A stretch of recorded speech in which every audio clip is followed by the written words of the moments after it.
Oh boy, it is time! What, another commentary this soon? Oh hell yeah, baby! Hey, greetings everyone! My name is Rhino Dino, and it's so weird how I was able to do a commentary this soon after the last one, which I made before I came to Japan. And yes, I guess I should start off by saying that I am Japan now. It's been enjoyable so far. I mean, I've only been a week in Akita at the time of this recording, but besides that, yeah, no, I've been enjoying the series, I've been enjoying all that stuff. But I don't really want to talk too much about it because again, it's still very early on, and I have other things to talk about. Because oh boy, I really love this game, and I'm so excited to get into this. This is Sin and Punishment, and I guess a lot of questions might be coming around, like, what the fuck is a Sin and Punishment, or my history with the series, well, 2 games, but you know, the series and all that stuff. But I think the first things first, I should say what is this game? Like, what is Sin and Punishment? As some of you can probably guess, this is a Nintendo 64 game. This came out in the year 2000 in Japan only, but thankfully it was re-released on the Wii U, and Switch Online service for now with internationally, because the game always had English voice acting. That's why I'm talking over it, but the game has English voice acting, and it had an interesting thing of having Japanese subtitles. So the thing is that in the Wii U, and Nintendo Switch Online versions, they just kept the game as it was. The only things they changed was that in this game has a training stage that you can play from the main menu just to get used to the controls, and I'll get into those in a bit. And the credits, because the credits nobody's talking over them, it's just text, so they translate that. But the rest they maintain it as with the English Japanese subtitles, which is kind of annoying because there's some parts of the game where you can't hear what their characters are saying that well, so it becomes kind of annoying. So I took it upon myself to be like, why not if I just subtitle the whole entire fucking game? It took me a hell of a long time, and I know that many people will just listen to this commentary as a podcast and not necessarily watch the video itself, and I don't blame them. But to make this the best experience I could offer within the limitations I had while recording this, I decided, fuck it, let me put English subtitles over it, just for the pleasure, just for the best viewer experience possible. And I will say this right now. This playthrough, while it was played on a Nintendo 64 emulator, I used the original Japanese ROM. I know there's an English patch, and I tried to use it, but it put a stretch widescreen that I didn't want.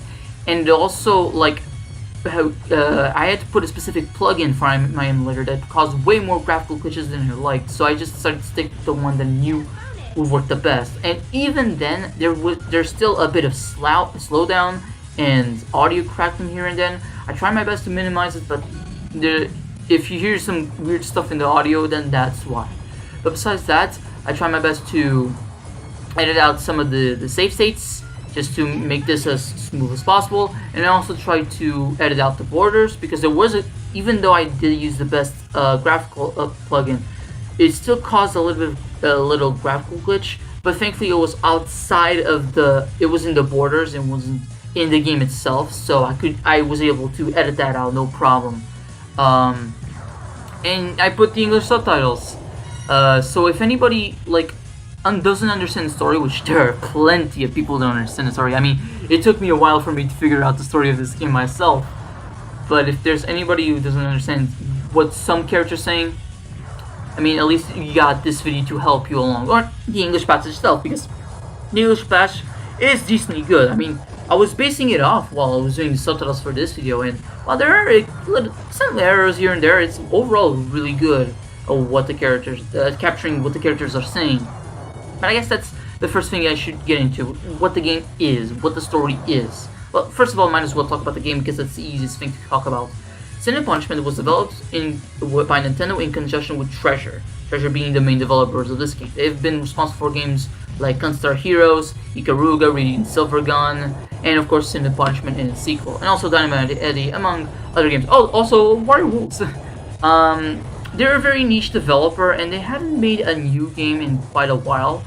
But I do hope that with the recent re-releases of Ikaruga and Radiant Silvergun, they can come back and make a new game. Although due to their niche nature, I'm not sure in what capacity that new game would come in. But this game is a third-person shooter, and it was quite unique for the Nintendo 64, as many Nintendo 64 games utilize the Nintendo 64 controller in just pretty much one way. You hold the middle stick, the middle grip, and the right one. So you basically use the analog stick and the buttons. And then you was the occasional game that used the left and right grips only, like Kirby 64, which used the D-pad. But rarely were there games that utilized the left grip and the middle grip at the same time. I think there was like a train simulator game that used that, but that's as far as I know. So Treasure, knowing this, was like, hey, how about we make a game where you can play any way you want, with any of the grips? And they made this, Sin and Punishment. The game has an interesting history behind it, where, because this was made in conjunction with Nintendo, the Nintendo producer who was involved with this game was actually complaining that the game was too hard, but Treasure was known for making hard games. So they said, buckle up. But they basically said something along the lines of, buckle up, get used to it, or some shit like that. But even then, the final game turned out to be a little bit easier. I mean, there's multiple difficulty options for starters. I mean, this game is, I played it on easy because and even on easy, it's still a bit hard, especially towards the end. But it's also not as punishing as other Treasure games, as getting multiple continues. It's just a matter of killing at least 100 enemies, and that is not that hard to do in this game. So, and I think you already start with like 9 credits, at least on easy mode.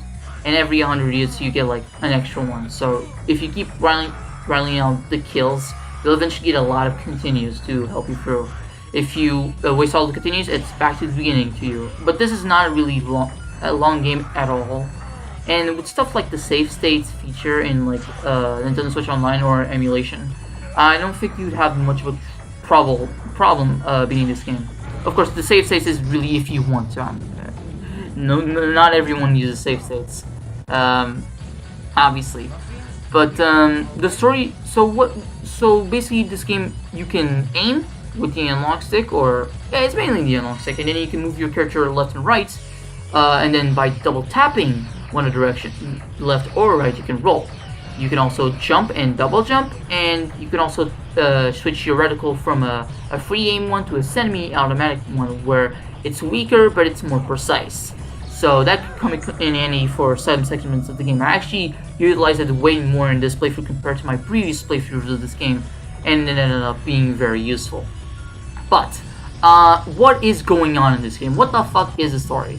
A lot of people, when they review this game, they say that, I don't get the story, but it doesn't matter, it's cool and all this stuff. And yeah, I get it. I mean, the story is very hard to follow because the way it's presented is very fast-paced, because it really wants to have that arcade experience. But it becomes a bit hard understanding what everything is going on, especially because I firmly believe that you'd actually need a manual, a Japanese, this game was Japanese, so the Japanese manual, to even understand what, like, the basis of what's going on.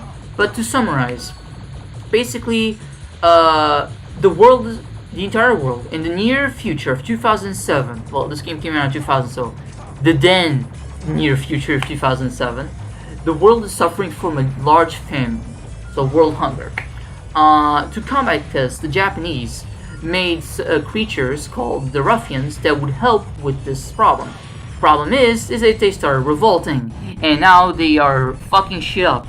The U.S. Army decided to take upon themselves to help Japan get rid of these creatures, but they ended up oppressing the Japanese people. Oh boy! So now there's a group of rebels led by Achi, the girl on the left, that has the members Saki and Aaron, the girl on the right, who are the main protagonists of this game, by the way.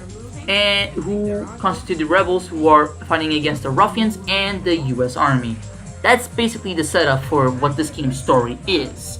But the game kind of escalates shit, and when you start the game, you're like, this guy named Brad, and the Katra is like, Rose Rodan, okay, Aji, Michiku's group, okay, girl gets shot, okay, wow, they say damn, goddamn. Yeah, you get lost very, very quickly. But, so to add to that, Brad is one of the commanders in the US force, and was previously involved with Achi. The reason why Achi is so special is because she has special powers, that those being revealed why later on in the game. And their blood was passed down to Brad, allowing him to get some special powers. And then, after Achi and Brad had a falling out, and Achi switched over to Saki and Iron, and made the rebels, Brad passed down his own blood, which has a little bit of Achi's blood in them, to Rodan and to Kachwa, allowing all of them to have some special powers. As you can see later on, Rodan was able to get a sort of a ruffian form, which is an interesting foreshadow to what happens later in the game. But, yeah, they had a falling out now, and Achi is able to teleport in the game, but of course, as she says, it's kind of dangerous to teleport all willy-nilly. But of course, these are details that just come up in the game story when you proceed alongside it. Saki and Iron, from what I've seen in the manual, they're actually quite young. It's like Saki is only like 14, and I'm like, wow, he's 14. I thought he was like 18 or 19. No, he's 14, and then when I saw the manual for the first time, I was like, what the shit?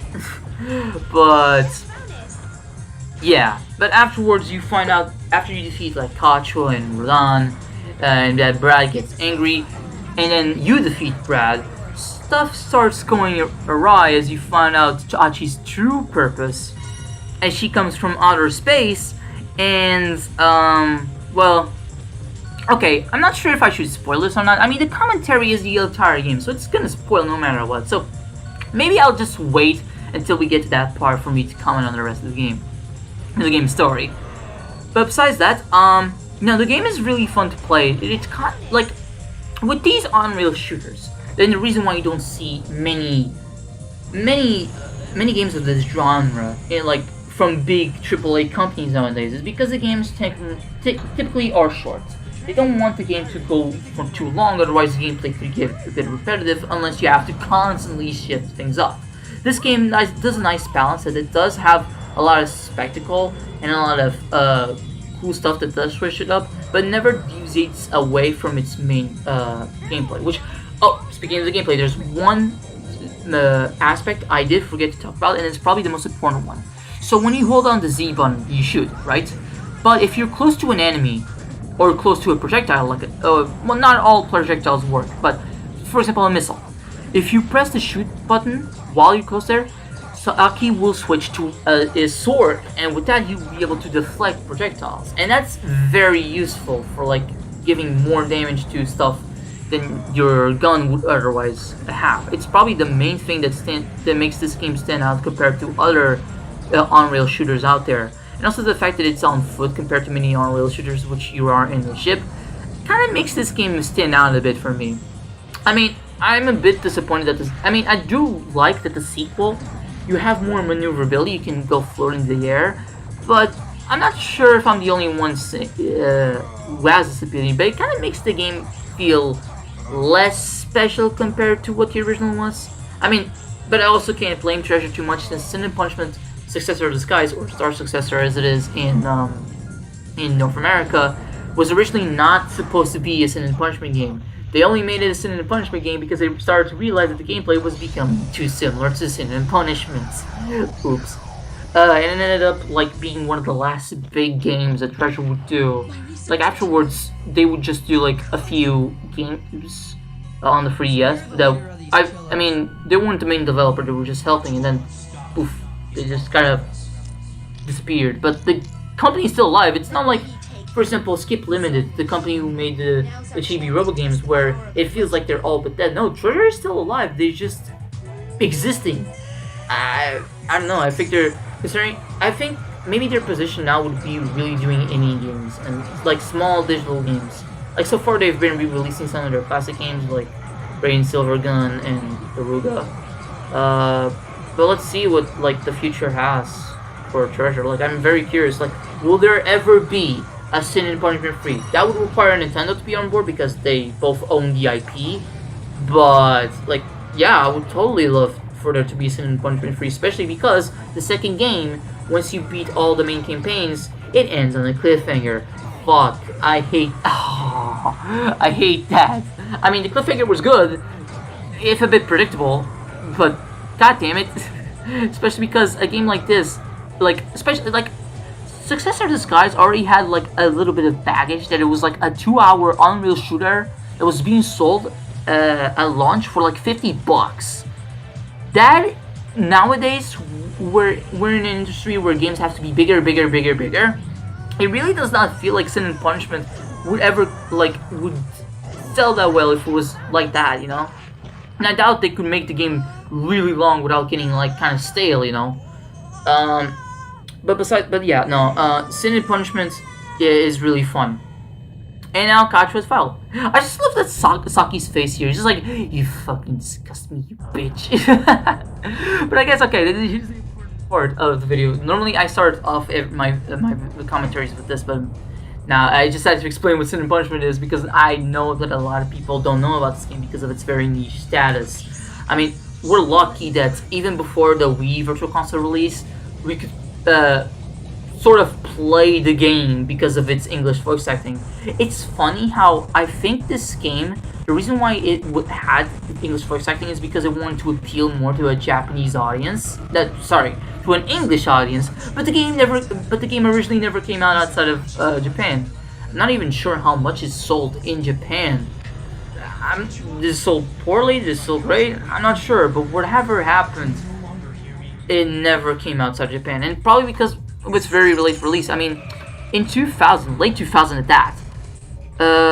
I mean, it was Majora's Mask that was being released, and afterwards, not a whole lot of Nintendo games for Nintendo 64 were being released, as Nintendo was all in for the Game Boy Advance and the Nintendo GameCube, especially the Nintendo GameCube, because you know games were getting more and more expensive and more time costly. They took just more time to make, so they really need to focus on the GameCube for that. So unfortunately, this game just never came out for a good while. But thankfully, it now is accessible. You can, if you have a Nintendo Switch Online expansion packs membership, you can easily play it with the Nintendo 64 app. It's very accessible. It's short and sweet. I highly recommend it for fans. If you're in trouble, don't be afraid to use save states if you want to. Or just go for it. Play it however you want to play it at the end of the day. But okay, something big has happened as Saki has been transformed into a sort of ruffian after being boiled in all this blood. So yeah, Saki did also, when Achi joined Saki's group, Saki did inherit a bit of Achi's blood, thus allowing him to tap into this sort of ruffian form. I don't think everybody who got Achi's blood can tap into a ruffian form, but I think in the case of Rodan and Saki, yes, they did. Drink some water, and now it's empty. Fuck. But, okay, might as well explain the part of the video, which is, before I go to any more tangents, how did I get introduced to Sin and Punishment? Actually, very easily. I was one of the people who was very excited for Nintendo Switch 4 games to come to the Nintendo Switch Online service. I bought the expansion pack at launch, and while it had its quirks, now most of them have been fixed. And now the game library is just getting stronger and stronger.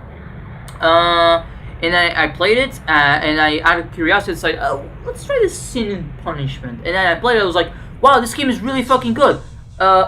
So good, in fact, that when the Wii U and 3DS eShops were about to close down, I decided to buy Sin and Punishment on the Wii U Virtual Console just to own it forever, just to make sure that, yes, I have this game on my Wii U, and I don't have to worry about it disappearing randomly when Nintendo feels like yeah, I have it forever. and it's great. Like I love this game so much. It's like it's not one of my favorite games of all time. Maybe top 20, but I haven't even. If I haven't even clearly thought of a top 10, no way have I thought of a top 20.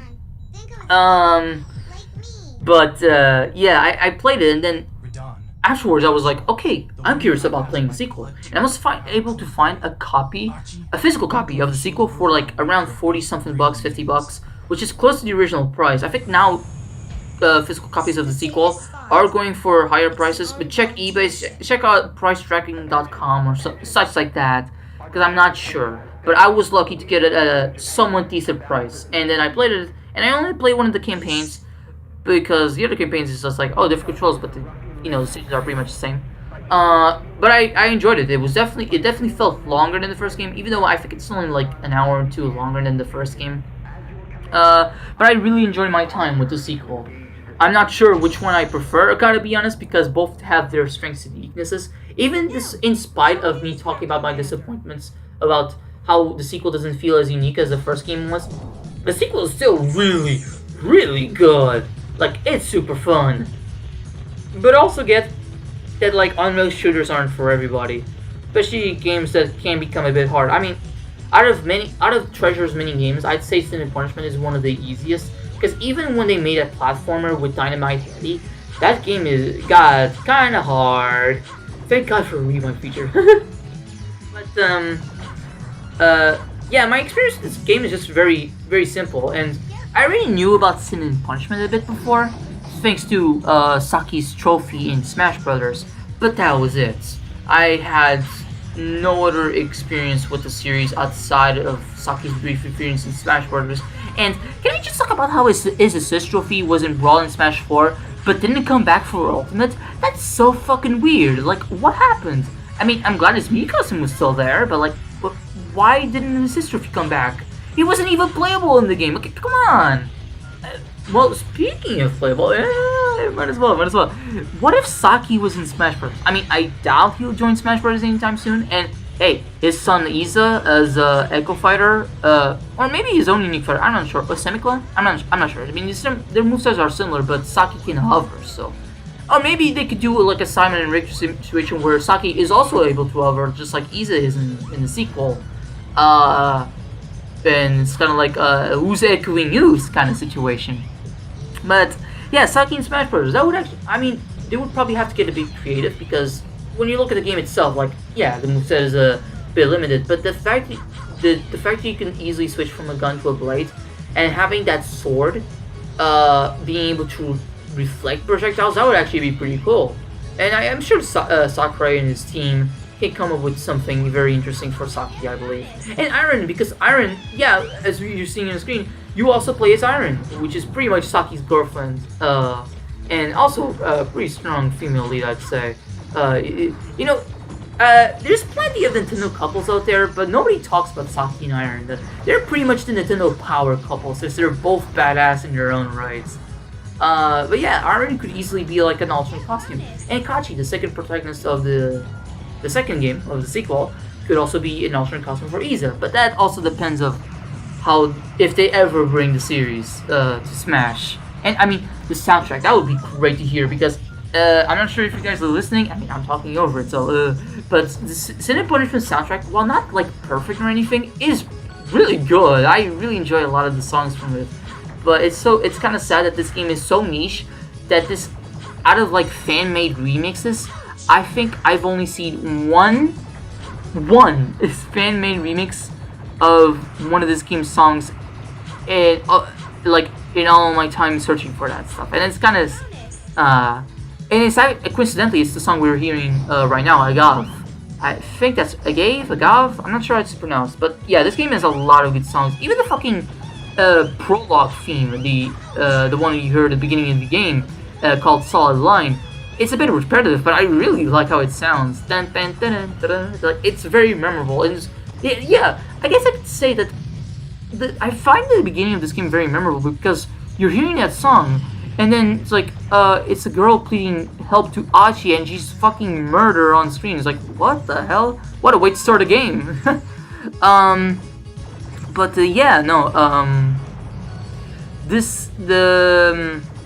Where was I? Oops, I got lost in thought. Where was I? Oh yeah. So yeah, maybe Saki in Smash Bros. That would be pretty cool, especially to get the songs from Sin Punishment 1 and 2 on the game. But in terms of anything else, I am not sure if they'll ever make a Sin Punishment 3, even though I really would appreciate it. Even if it would be like a smaller title. I mean, if they sold everybody 1-2 Smash for $30 physically, then I think they could do something similar for Sin Punishment 3 because, you know, maybe the production values would be higher, definitely, but like, the game would not be long. I doubt that the game would be long, you know?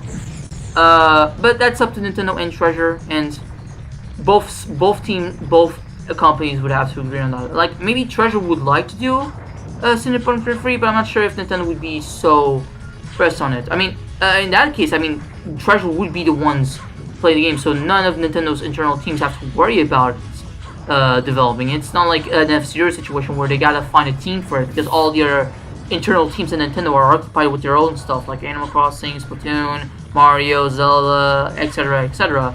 Like, even in the case of Metroid, it has the only reason why they allowed Sakamoto to make new Metroid games is because he was able. He has a lot of prestige in the company, and he was able to find a team, that being Mercury's team for the 2D Metroid games, and there's Retro Studios for the 3 Metroid games. So there's that, at least so far. That could change in the future, but yeah. For Sin Punishment, it would be just Treasure, but it also depends, like, does Treasure have the financial resources? Because, from what I remember, I think, like, the company who's approaching Nintendo needs to have the financial resources to make the game so that Nintendo can approve of it, approve development, and they can proceed forward. But most likely it will be developing the game for cheap. But again, I think Treasure might still, like, I think they're generally trying to get money from, like, the ports of older games, so they can make, like, some new games. I'm not sure. That's just my theory, but it feels like the most plausible option. But yeah, another topic I would like to discuss about this game would be the voice acting, because for 2000s, where English voice acting in video games was still in its infancy, I'm actually quite impressed by the voicing of this game. It's not perfect, and I don't think it compares to my darling Burning Rangers, but I was legit surprised that the vocal performances were not half bad. I mean, Saki's voice is probably the one that disappoints me the most, because I get it, he's 14, and it's kind of hard finding an actor that can pull up a really good teenager voice, and I think the actor they got was an adult, as far as I'm aware. But in some moments where he's trying to say Iron, Iron, he could have sounded more like intense. It's like he screams for like Iron Sam. It's like, why is he saying Iron, Iron? It's like, maybe a retake would be better. But for the most part, I think the voice acting is good. The thing that I do not like though is the sound mixing, because sometimes, or because of certain filters, or because of just the weird sound mixing, it's kind of hard hearing the characters. So another reason why I wanted to put English subtitles in this video is really because, yeah, if people want to understand what they're saying, then there you go. And also, because I'm talking over it, might as well put English subtitles so that if you guys are watching the videos, you can at least see what they're saying, read what they're saying. And this was, okay, I gotta stop for a second. This is when I got to this part in my first playthrough, this was literally the awesomest, the most awesome shit I've ever seen. Like, the way you knock off Braz, like, you have to time your sword swings just right, and when you get it just right, it's like, smash through the window. Like, that's so awesome! Like, I love shit like this. This is why Sin Punishment, among many other reasons, is such a cool fucking game. And the story, I mean, yeah. And passing you. Oh, Achi's roasting him. Oh, and Achi's 13. Question mark. I'll get into that later.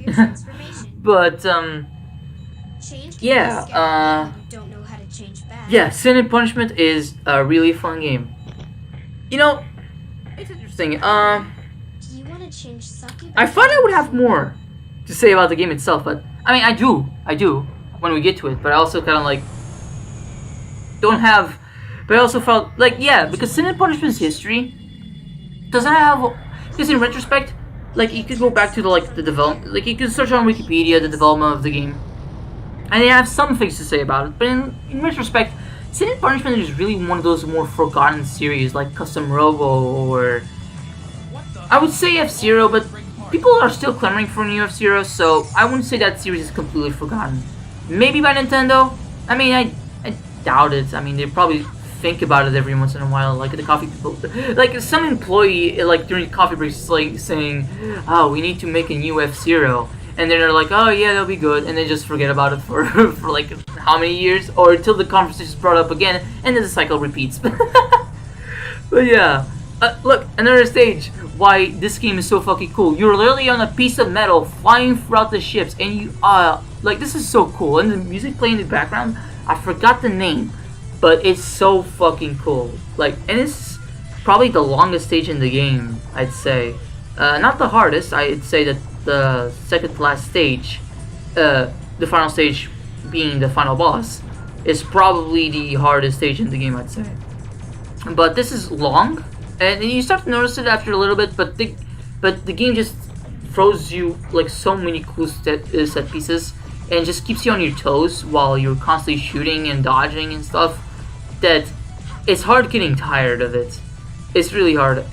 Sometimes even if the cutscenes are a bit too fast paced for my liking, I do appreciate the cutscenes being there because you at least get some time to take a breather and just understand a bit more on these characters.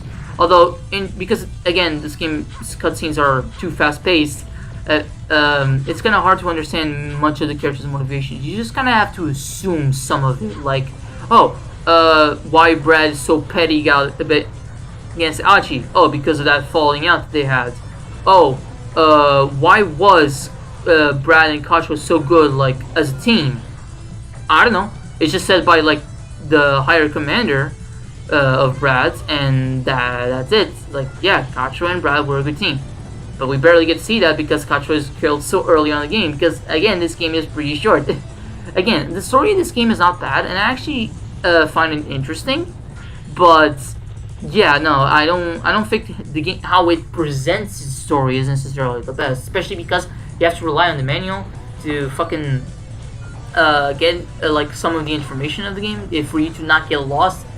Yeah, like, I get it, it has that arcade mentality, yeah, but you can at least put something in the game, or like a sort of prologue, yeah, there you go, in the game's menu itself, just to explain who these characters are, and why they're fighting all this stuff. Like, the intro, the actual prologue of the game gives you some sort of insight, but I think you get confused too quick. Like, everybody I've seen talk about this game gets confused.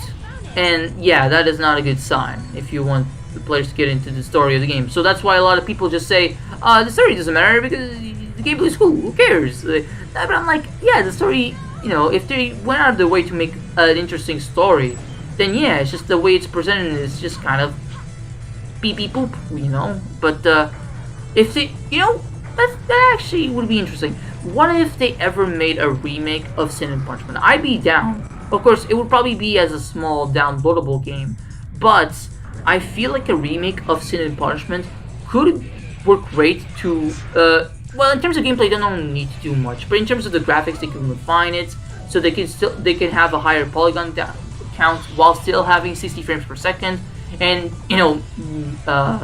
they probably wouldn't be able to contact the old voice actors, so brand new voice acting, maybe having someone like, I don't know, just a random actor, like Ray Chase, voicing Saki, that would be interesting. I mean, he voiced Roy.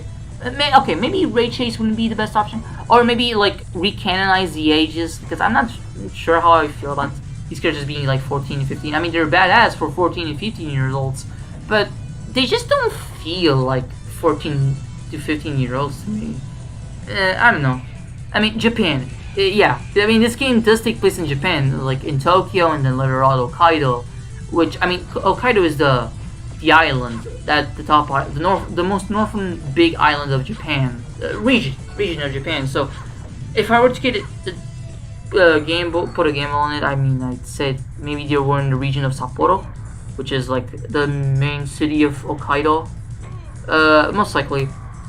But yeah, a Sin and Punishment remake could iron a lot of things, because the graphics of this game is actually pretty stylish, and like, that's the thing, they wanted to keep this game at 60 frames per second, so they had to make the polygon count very small, and for what it's worth, I think the game still looks pretty decent for what it is.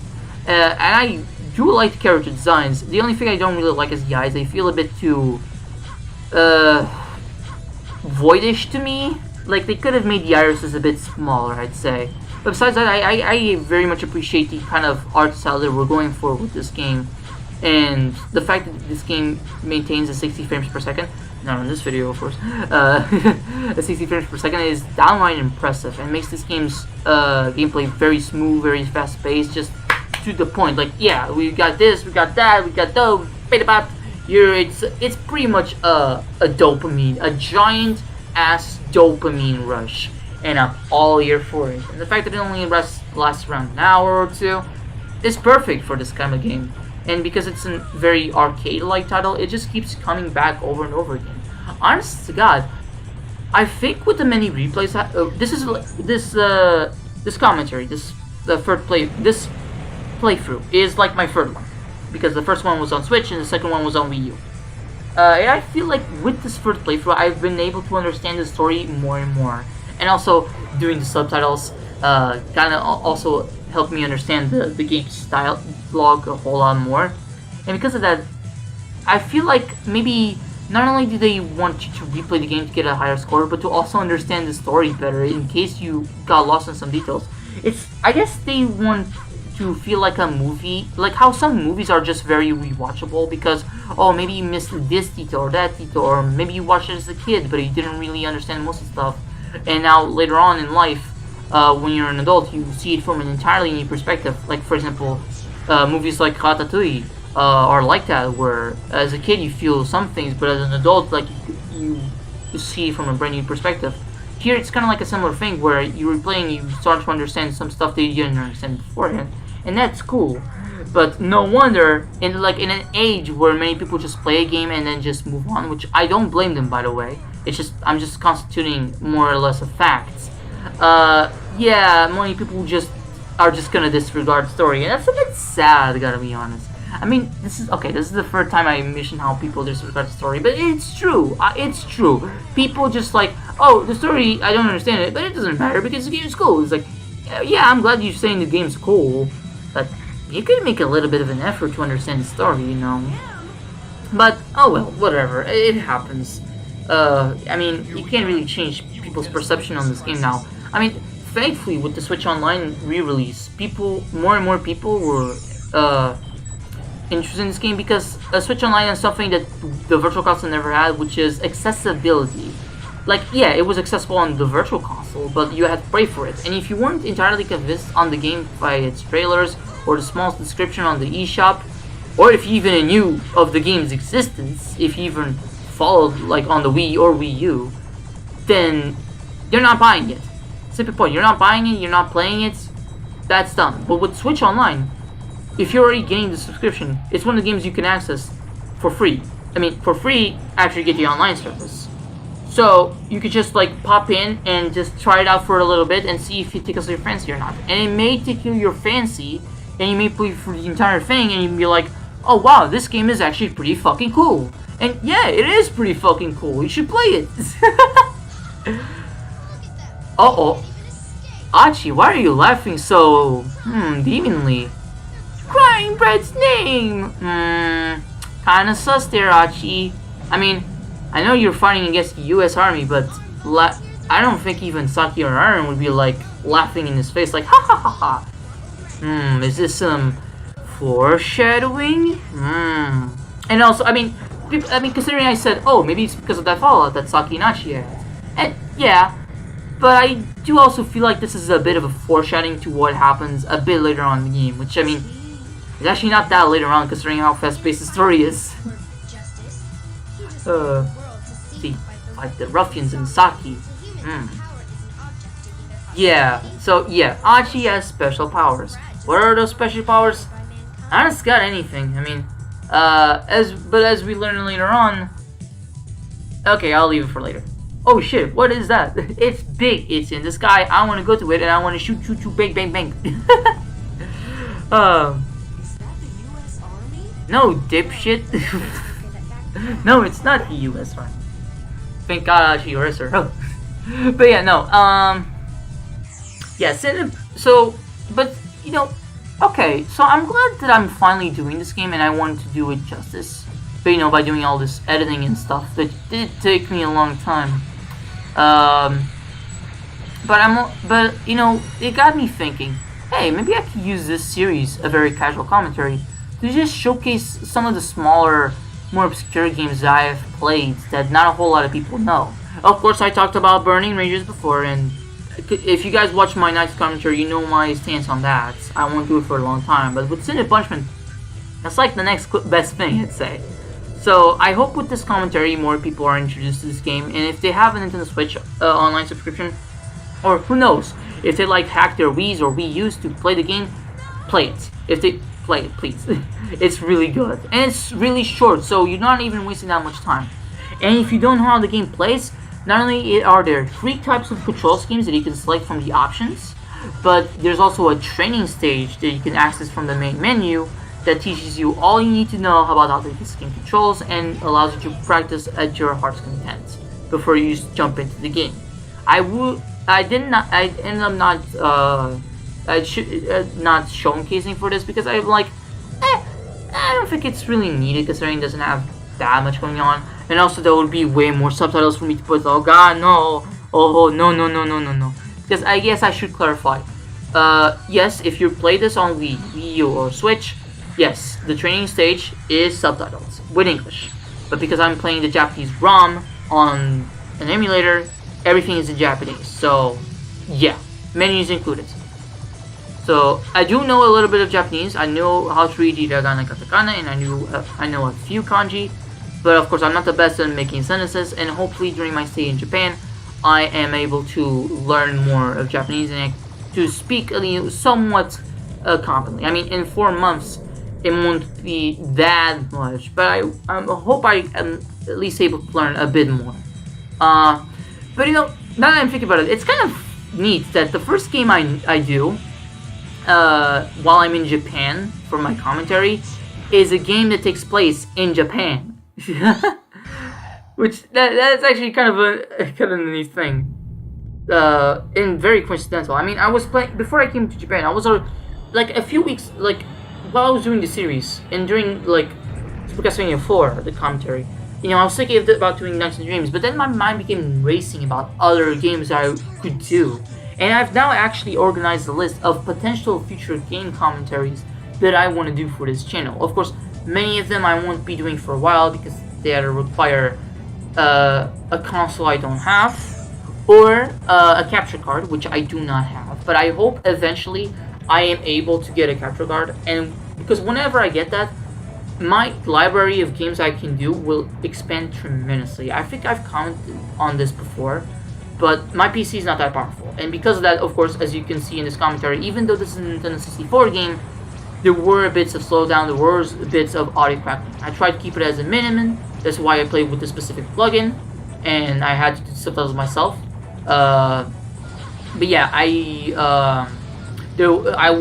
had some limitations because my PC is not necessarily the best. But if I get a capture card, my game library will be expanded to a lot, and I could probably cover some games that I otherwise wouldn't be able to play on my PC. You won't bother us.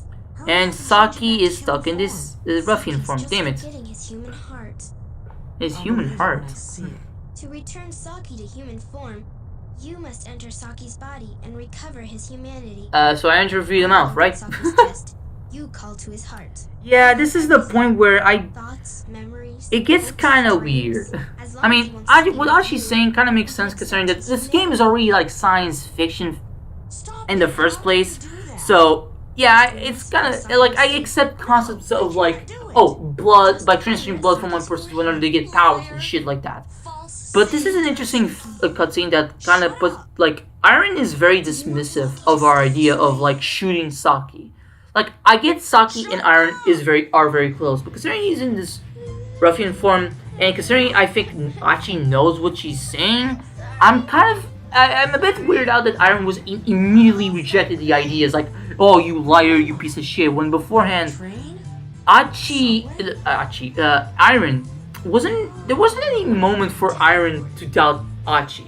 But of course, I think this is a game trying to do another bit of foreshadowing. Yes, there is quite a bit of foreshadowing surrounding Achi. Hoo-hoo. Also, where the fuck are we? A subway? Who is this kid? Long Island? I thought we were in Japan! United States? America? Okay, yeah, you can tell that this game was a Japanese game that was translated to English because how Japan calls United States is America. They literally call the United States America, even though America would be the whole continent. So, considering that this English voice acting does still call the United States America, feels kind of weird. But they did call the U.S. Army a little bit before. But yeah, now we're in a random ass place, in the subway, and we're finding out a bunch of creatures. Damn, how did we get here? But you know what? They do explain. Here's the thing. It may feel contrived at first why we're switching places all of a sudden, but the story, if you pay attention to it, you understand. It's like, oh, why are we transported to this place, or why are we in this place, and that, all that stuff. It's also a way for the game designers to just constantly switch things up, switch the environment, switch the enemies, switch all you need to do, while still keeping the ruffians as the main enemies, which that's pretty cool. I mean, it really goes to show that this game was really well thought out.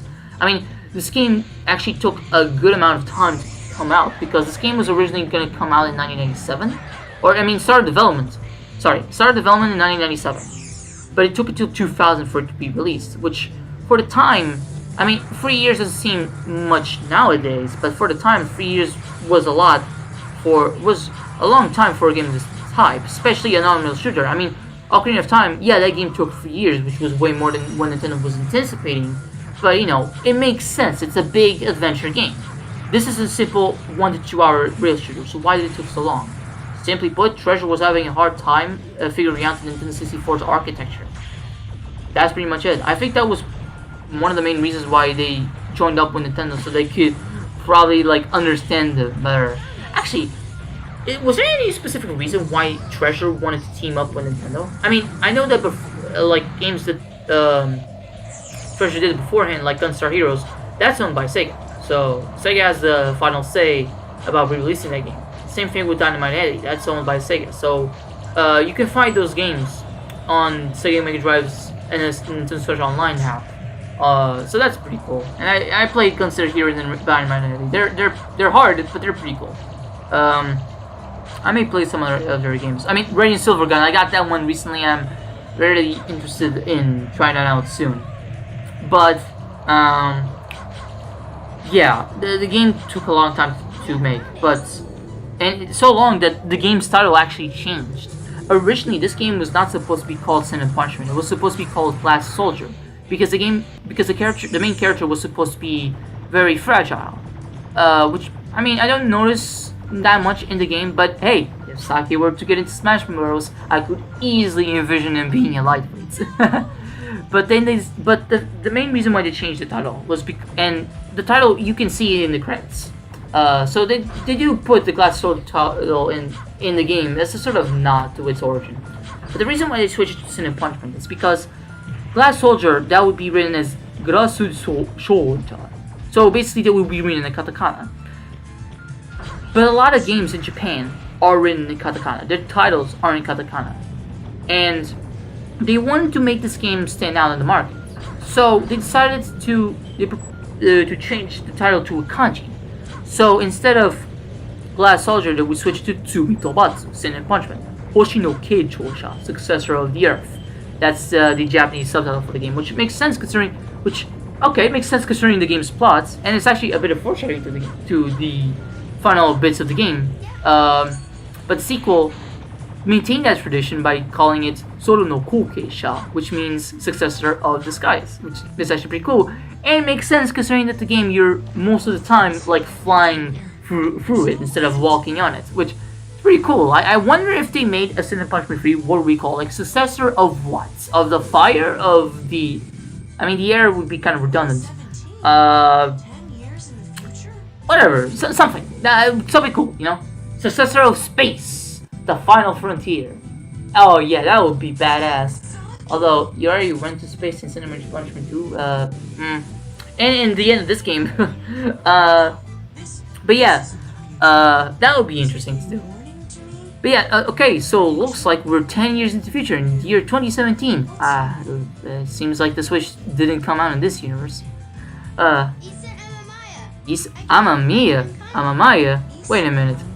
The son of Saki? Oh, yeah, okay, this game is not shy about making Saki and Iron a couple, and saying that, yeah, they eventually get married and have a son called Isa. What I find interesting is that, like, Isa becomes the protagonist of the second game, and we see him fully grown up and stuff like that, and that's pretty cool. But in the game, they call him Isa Joe, which is the surname of Iron Joe, instead of Isa Mamiya, which is the surname of Saki. So, why they decided to change his surname is beyond me, but maybe they could just say, oh, his full name is Isa Joe Amamiya. That would make sense, I guess.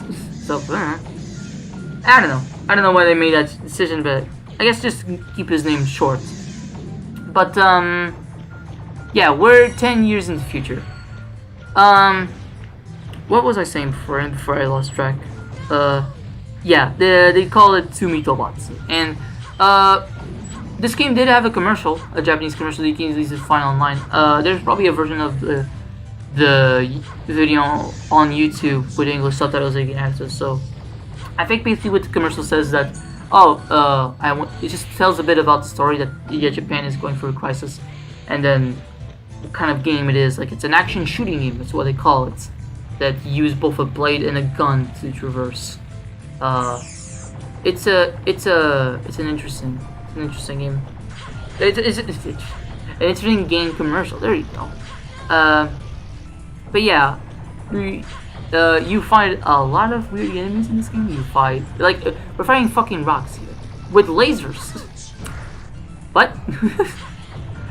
Just best strategy. Just reflect stuff. When you have not every single projectile is reflectable. Yes, and it's a bit of trial and error to find which projectiles can be reflected, but most of them are. And I think you can easily figure out what to do in a boss. I mean, the main strategy would be to reflect at the eye that shoots the laser. You can easily find out what it is. Like, a lot of these bosses have a big fuck me light. And you'll eventually understand what to do. But yeah, no, I don't think I have that much to say about the game. I mean, I could talk about the sequel. And maybe one day I could do commentary on the sequel, but I wouldn't do that for a long time. Especially because, again, I don't have a capture card, and I think my computer could emulate Wii games, but I'm not sure if it could record them without lagging, so, yeah. I mean, I'm already compromising a little bit with this one, because even though this game does run at 60 frames per second, I had to record this at 30 frames per second just to make it run smoothly. So, yeah, I had to do some sacrifice there. Not all of my computers are at 60 frames per second because of reasons like that. Or because I forgot. That's right. I've taken this form for Oh, you. Saki! He's back! We're in Achi's vision. What is that? Have you Is that a chosen raven? our future? It looks weird. It's a ruffian. Ah, paizinho! Uh-oh. Don't go having a child. This is no future for children. This Saki seems evil. This is not Saki. Saki is not like that. What? Isa is Your your son. and you are human. Well, he's human right now. Are you and Papa fighting? Aww. Okay. Isa may have a small screen time in this game, but he's fucking adorable, man. He's just like... But Mommy's nice. Oh, I love this line. It's like, Mommy's scary, but Mommy's nice. It's like... she's scary, but she's nice. Oh, wait. Huh? I really wonder, like, what kind of woman, like, Iron is to be scary and nice at the same time. God damn. I thought I should show Achi, you once. you prick. Yeah, but this was pretty much a vision, in case it wasn't clear already. But yeah, I mean, Iron herself, like, guessed, like, Now, this is a vision, a prediction, a memory, stuff like that. I don't know. But yeah, that's enough cutting. I'll do the rest. Achi talking to emos. Just what is your objective? My real enemies Are very far away. Yup. So Achi, long ago. here's the big fucking twist of the game. Achi Can't win with your current made this fucking war. training. Like, use the ruffians as a way to fucking start a war and pit all these parties together just to start a war and to be able to find a soldier that could be strong enough to take on this enemy that she keeps talking about. We never see what this enemy is, but we're supposed they're aliens, just like Achi. Because, yeah, Achi is an ALMAO. But yeah. And now she plans on fucking destroying the Earth and putting in a new one. What? Yeah. Achi must be stopped. But it's an interesting twist that is foreshadowed, so it doesn't come out of nowhere. I do believe it's a nice twist. God damn it, she becomes filtered voice. No. That's a cool shot. I bet it was used in the commercial. I think it was. I think it was actually used in the commercial. Open yourself to Iron's heart. So the interesting thing about this is that Saki is stuck in his ruffian form after he was bathed in all that blood that fell down in Tokyo earlier. And the way to return back to his human form would be to be with Iron, because she's the one that's closest to Saki. But now, after shooting Iron, shooting Saki in the head, I guess Saki was able to regain his consciousness again, and as you see in a little bit, Saki was able to regain his human form. That's cool. Oh, a beach.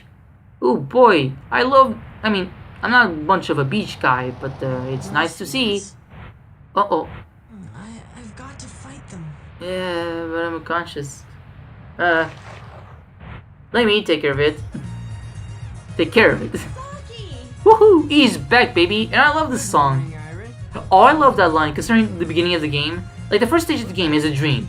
It's pretty much Saki's dream. That Fire Force, that was Saki's dream. And then afterwards, it's like, Iron is like, good morning, Saki. And he's like, good morning, Iron. Because he's like groggy and shit. But now he's like, it's the opposite. Like, good morning, Iron. It's like Saki is the one ready to kick ass. And Iron is like, That's a nice parallel. You know, even if the game's story is not presented the best, I do like moments like this. It makes the characters feel a bit more special. Even if, once again, they do rush a bit through the characters. But, I like Saki, I like Iron, I like where they go for, I like them as characters. I wish that a future game could expand upon them. I mean, we don't even see them in the second game. I think we only briefly see them in a flashback. That's it. So, hypothetically, third game, I would love if Saki, first of all, explain why Saki was in the second game, for him to come back in the third game. But I would fucking love seeing a grown-up Saki, now, full-on adult, teaming up with his son, and maybe even Iron. I'm not sure if there would be any particular reason for Iron to be gone, unless something bad happened to her. Oh, no. So, like, a big team up between Saki, Iron, and Iza to stop the new villain, which I won't say, because I'm not going to spoil the cliffhanger for the second game. I mean, I'm only spoiling it for this game, but that's because, you're seeing the game right now. But the second game, no, I'll keep that under wraps. There's a building here. But, that would be a very interesting game. And just explore more of the world, finding the new enemy, maybe, and try to confront this enemy. I mean, unless the enemy was the one. I forgot a little bit of the story of Second Punishment 2, if we actually do see the enemy in the second game. The enemy as in the enemy Ashi is referring to. But yeah, I've heard Second Punishment game to bring in the best things from the first and second games and just make one hell of a third entry that could wrap a lot of things nicely. Or, they can continue afterwards. But, a third game, considering that Treasure is, niche and there's a lot of uncertainty if the game would sell well, a third game would be nice, a nice stop. Like, you got yourself a good trilogy.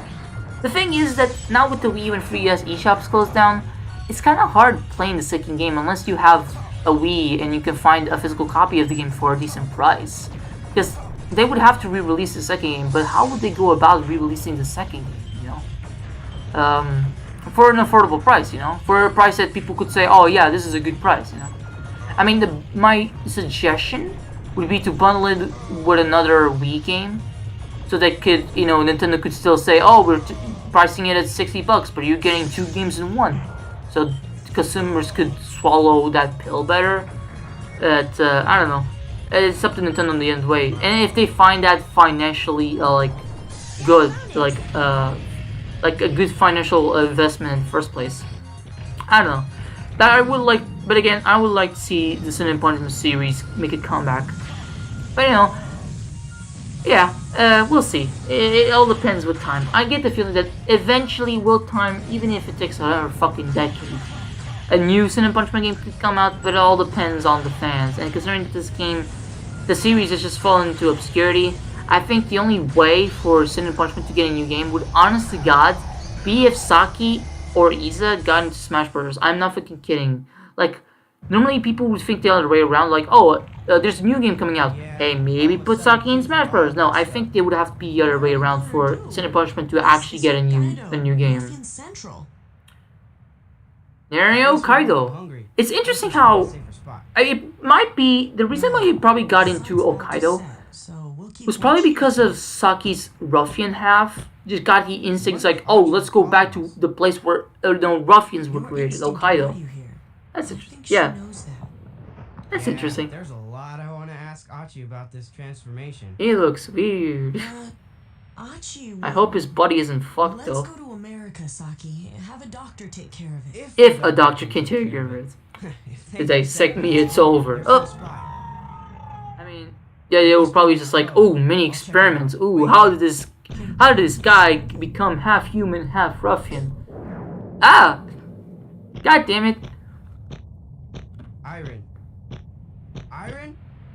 Yeah, it's this line. I feel like it could be a bit more impactful. No time to waste, let's kick ass. This, I would say, is the hardest stage in the game, but it's also one of the more interesting ones because you're constantly going, you're actually, pressing the D-pad to go forward, and you're in a side scroller. That's pretty unique considering the rest of the game. Again, this game constantly switches it up, and that's really, really refreshing to see. But yeah, because of the amount of shit that's coming at you, yeah, you may die a few times in this stage, but I think you'll eventually get it. Another detail I like about this stage is that I feel like, I'm not sure if when they got to Hokkaido, if it was like sunrise or sunset, but if it was sunset, like it's been sunset for a while, and then throughout the stage it goes from sunset to night, and I really like that kind of stage progression. I really like that. Yeah, I find it curious how Saki was just able to find the place where Achi is, because yeah, the stage ends with Saki finding Achi, but how the hell did Saki know where to find Achi? Instinct? Yeah, let's use that bullshit card. It's like, yeah, it was thanks to his roughing half that with his instinct, he was able to find Achi. There you go. I mean, if the game doesn't fully explain it, then why should I? I mean, there's certainly things where there's certainly parts of the game where you do have to put, what was it called? Suspend your disbelief. Suspension of disbelief. Yeah, gonna have to do that. But it's fine at the end of the game. Again, this plot is not bad in the slightest. I just think the way it's presented could have been way better. And a remake could fix that. More scenes, more voice acting, potentially maybe some extra content. Hey, maybe you unlock like an extra stage after you beat the game. That would be nice. Or maybe you could pull a Panzer Dragoon and you unlock sort of a stage that's an endless run. That it's just getting as much points as possible within the time limit. That would be cool. That would actually be cool. True arcade experience. Oh, leaderboards so you can share your score online. That would be nice. And another fun fact about this game, you can actually play this game 2 players. Now it's not 2 characters on screen. No. One of you controls the aiming reticle and the other controls the character. So, considering the Nintendo Online app, you can play this game online. A remake. Hey, play this game online, 2-player, or maybe they could make a new mode where it's actually multiplayer, 2 characters on screen, or maybe if they did that, it's 2 characters on screen but 4 players total. So one Saki's aiming, the other Saki's controls, the other's Iron's aiming, the other Iron's controls. I mean, for both Saki and Iron to appear at the same time, they would kind of have to retool the story a bit, or just instead of Iron, there would be a different character. Just like Saki / Iron, and then another character just helps. You know, maybe that creature from the training area. Why not? But yeah, that would be really fucking cool. That would be really fucking cool. But again, that's if they want to continue with the series. But again, I kind of want them to do, because they had the audacity to put a fucking cliffhanger at the end of the second game. Guys, it's just like the original Mario movie from '93, except, you know, it's a good product, and I want to see it continue. Give me more sin and punishment, damn it! God damn it! But yeah, we're pretty close to the end of the game. As after this stage, this is pretty much, for all intents and purposes, the final stage of the game, because the last stage is the final boss, and then it's just the ending. Yeah. But yeah, we pretty much know Achi's motivation. We're just coming to find her and kick her ass, while fighting for a bunch of ruffians, a bunch of machines, kicking ass, swinging your sword, shooting the gun, jumping, rolling, getting our asses kicked because goddamn, there's too many projectiles on screen. Jesus Christ. But yeah. Also, I find it interesting that the get bonus line, yeah, it's Achi. It's Achi's voice actress. It's like it's supposed to be Achi herself. I don't know. Like, even from far away, she can see, like, you know, it'll be some funny shit. Like, Achi's so omnipotent. It's such an interesting creature. She's an alien. So, what if her race, like, has the ability to see a character's score? And she can see Saki and Aaron's score. And that's why she says, get bonus! That would be the stupidest fucking thing to add to the lore, but that would be hilarious.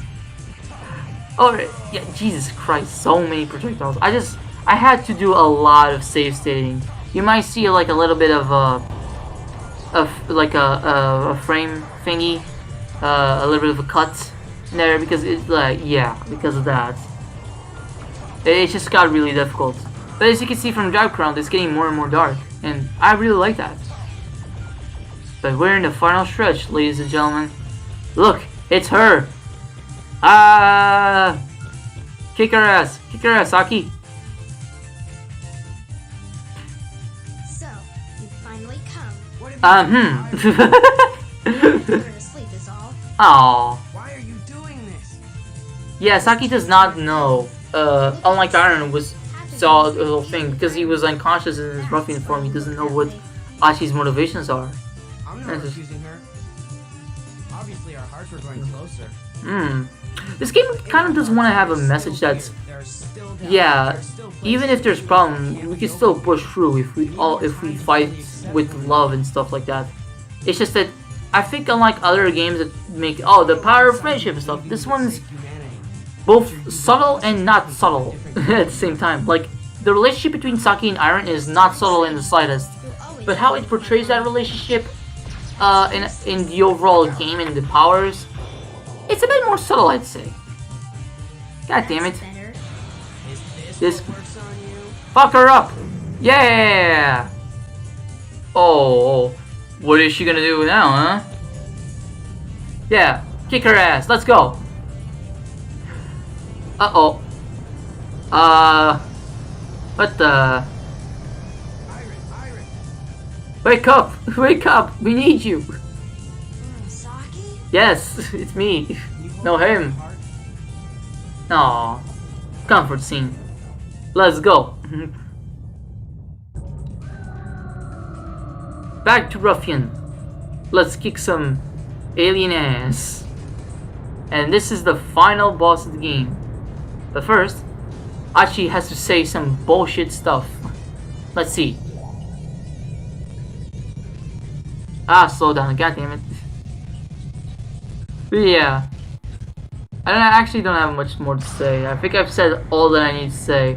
But thankfully, there's not much left. But people, commentary. I mean, yeah, humanity is kind of fucking up the conditions of the Earth, but it's more like our conditions to live, not exactly the Earth itself. The Earth will find a way to adapt. But yeah, I mean, Achi. Just replacing the Earth? I mean, here's the thing.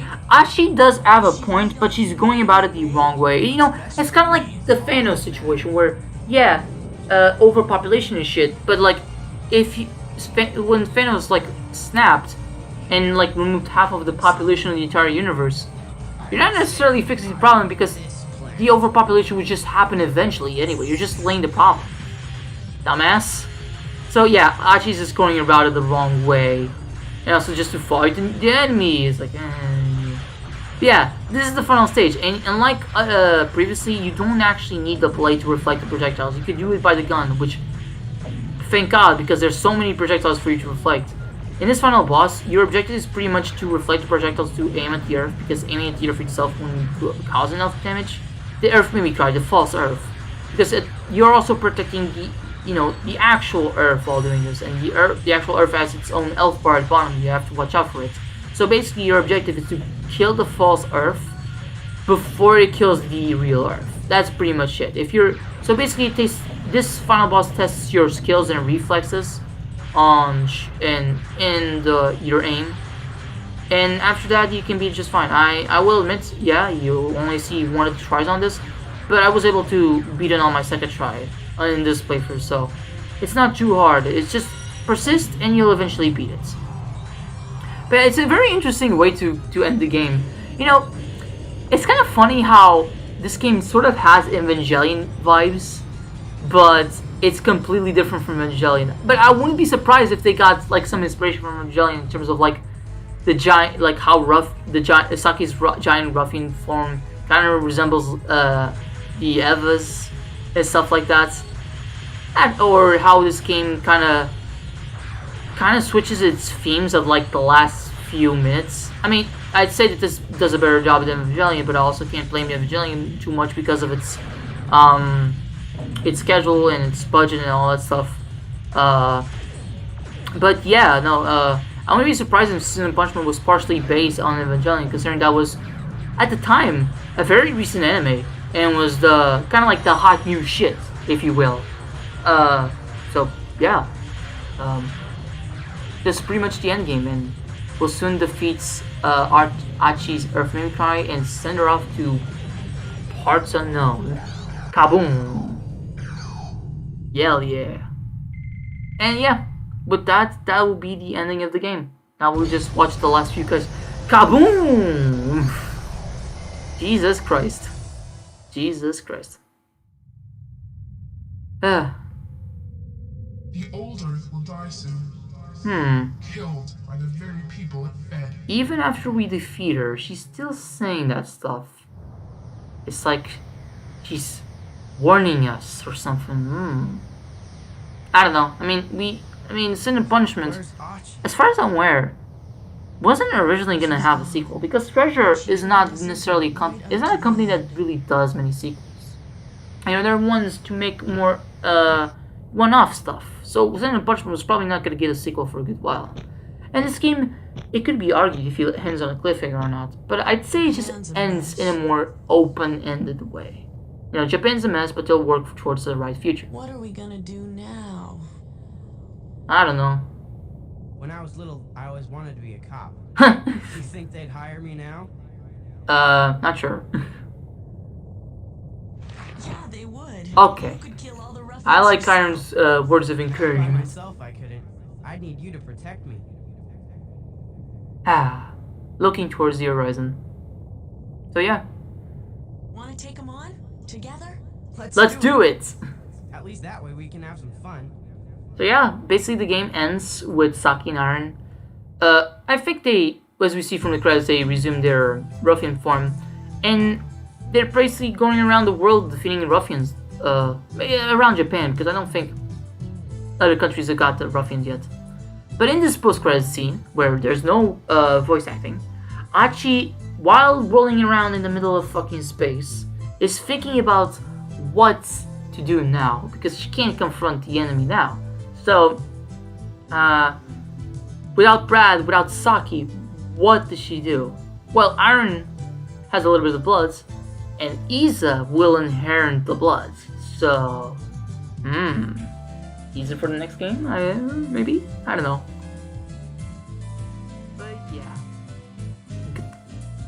itself. God? Ooh. I'm trying to remember if the second game, if we actually see that enemy that she's talking about in the second game or not. Maybe? I don't know. There it is. The original title, Glass Soldier. Yeah, now in this final scene, it's Saki in ruffian form with iron leaving Hokkaido and going back to the Honshu region of Japan to fight the rest of the ruffians. And just talking it out. You know, I do find it weird that they use the same song for like the subway stage for the credits. I feel like the credits should have had their own unique theme. And I do think this theme is a bit on the repetitive side. But it does sort of fit for this sort of ending, I'd say. Now, the more I thought about it, they also had like limitations on how much big the music could be for the game itself, considering that they're already pushing it in terms of file size. This game actually had to come in like a 32 megabyte cards. So yeah. But to wrap things up, since we're at the end here, go play Sin and Punishment. Sin and Punishment is really fucking fun, and I hope that you guys enjoyed this commentary. I'm not sure how many of these I'm able to do in the future. I do have one other planned. Don't know when that will come out. Hopefully sometime soon, but I don't want to date this video, so don't expect it for a while. But I hope you guys enjoyed Sin and Punishment. I hope this game, even if you're not interested in playing the game, as at least you at least know about it now. And yeah, and if you are curious on playing it, I've listed the platforms, you know the places, play the game, and then come back to me, write in the comments if you've played the game, what you think about it, what are your opinions on it. I'd be curious to hear your thoughts. And if you haven't played it, what did you think of this commentary? You know, just get some engagement going on. I love to see people's comments on this. That would be, I'd appreciate it, just to have some conversations. But yeah, with this, with all of this, we're just wrapping it up. I thank you guys for watching this commentary, and hope you have a damn good one. See ya!